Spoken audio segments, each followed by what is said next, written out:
विपक्षी दलों में सेंध लगाने की फिराक में लगी रहने वाली बीजेपी की नजर अब तेलंगाना के पूर्व सीएम के चंद्रशेखर की पार्टी पर है। ये दावे बीजेपी सांसद के एक बयान के बाद से किए जा रहे हैं। तो क्या है बीजेपी सांसद का वो बयान जिसने मचाई तेलंगाना की सियासत में हलचल?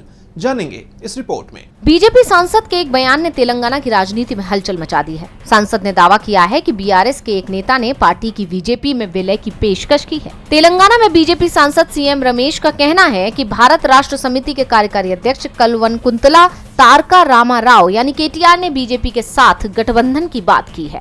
बीजेपी सांसद रमेश ने आगे दावा किया है कि केटीआर ने बीआरएस का बीजेपी के साथ गठबंधन या फिर विलय करने की पेशकश की है। उन्होंने ये पेशकश इस शर्त पर की है कि उनकी बहन के कविता और अन्य के खिलाफ चल रही प्रवर्तन निदेशालय और सीबीआई जांच रोक दी जाए। बीजेपी सांसद रमेश ने केटीआर को चुनौती देते हुए दावा किया कि क्या केटीआर भूल गए कि वो दिल्ली में मेरे घर आए थे? ये सीसीटीवी में रिकॉर्ड है और मैं इसे मीडिया के साथ शेयर कर सकता हूँ। क्या उन्होंने कविता और अन्य के खिलाफ ईडी सीबीआई जांच रोकने के लिए नहीं कहा था और गृह मंत्री से बात करने के लिए नहीं कहा था? क्या उन्होंने ये नहीं कहा था कि अगर जांच रोक दी गई तो बीआरएस का बीजेपी में विलय हो जाएगा? हालांकि केटीआर ने रमेश की तरफ से किए गए सभी दावों का खंडन कर दिया है। उन्होंने कहा बीआरएस का किसी अन्य पार्टी में विलय कभी नहीं होगा।